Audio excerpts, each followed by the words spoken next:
Since early this morning, road crews have been out there treating the roadways. Emergency management crews say streets are slushy and slick in spots.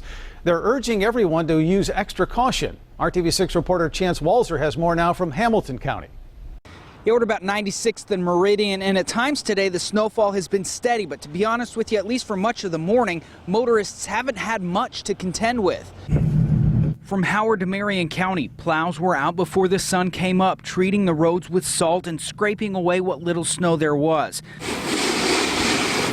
As this morning progressed, the snow began to fall, at times heavily, in places like Hamilton County. There, emergency management officials have seen little in the way of slide-offs or crashes, but they and motorists say they're bracing for tougher conditions that could include strong winds this evening. I'm trying to get there before the snow starts blowing really hard and the whiteout conditions, of course. And that's the reason why we went ahead and issued a travel advisory. It's just advising people that, hey, it is slick out there. Take your time, be cautious. And bottom line is if you don't have to get out, don't get out. Just stay at home. Chance Walzer, RTV6. And what we're seeing here is nothing compared to what's going on just a few hours up north on I-65, northwestern Indiana and Chicago getting the massive blast of winter making its way across the country. It's setting the stage for treacherous conditions. People in the south suburbs of Chicago reporting at least 10 inches with more snow falling now. The roads are hazardous, so some people ventured out on foot to get morning coffee and such. Crews at Chicago's O'Hare Airport working overtime to try and keep the runways clear. Those storms are causing a headache for travelers in the Circle City. Joining us on the phone with more on how this is impacting flights in and out of Indianapolis International Airport, Mike Medvesek, the Senior Director of Operations. Mike, thanks for being with us tonight on the phone. And tell me, what is the latest there? How many flight delays or cancellations at the Indianapolis Airport? Well, sure. Good afternoon. Most of our flights, all of our flights out of O'Hare have been canceled since early this morning. Okay. It looks like most of the flights tomorrow to the East Coast, which where the storm's heading at the present time, to Washington National and Philly, Boston, LaGuardia, Charlotte, Syracuse, all those airports are showing cancellations or they're showing contact your airlines. So we're trying to get all of our passengers to make sure they check the website at the airport or call your airline before you come to the airport in the morning. So most of the airlines have already contacted passengers that would be flying out this evening because all those flights have been canceled. So we continue to operate Indianapolis International Airport's been open since yesterday. Our snow crews have been there since 6 o'clock yesterday evening.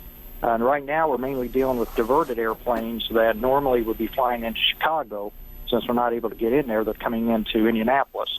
So we're parking those airplanes at the airport at the present time. So it's been a real challenge for us just because of the fact with the airlines, you never know what type of precipitation we're going to get because the storm has been so unusual to predict because we've had freezing rain, we've had sleet, ice pellets, snow. So it's a real challenge on getting the aircraft de-iced, what type of de-icing fluid to use, and whether or not the airline should cancel the flight or not. So we're still here at the airport. We'll be here through the duration. All right, so once again, Mike, this is a domino effect, right? I mean, what's happening elsewhere is really affecting us here in central Indiana.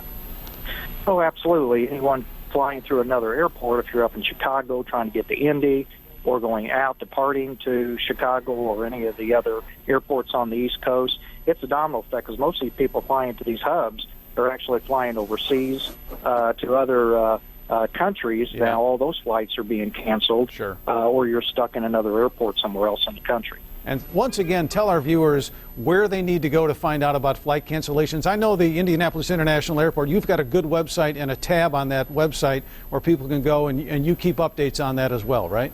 It's updated every 3 minutes, departures, and the aircraft flying into Indianapolis. But the key is you need to contact your airline. A lot of the airlines have their Twitter accounts set up, people to their smartphones. They're relaying information. But if you don't have that ability or that technology, you need to be on the phone to contact your airline to find out whether or not your flight is canceled or being rescheduled. Great advice, Mike. Thanks so much for taking time to spend with us tonight, and enjoy the rest of your evening and the Super Bowl.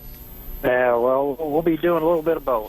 Thank you. Okay. Thanks, Mike. Bye now. And remember that RTV6 has got you covered throughout the night as this winter storm passes through. Keep your mobile devices nearby as we'll bring you hourly weather updates through the RTV6 app.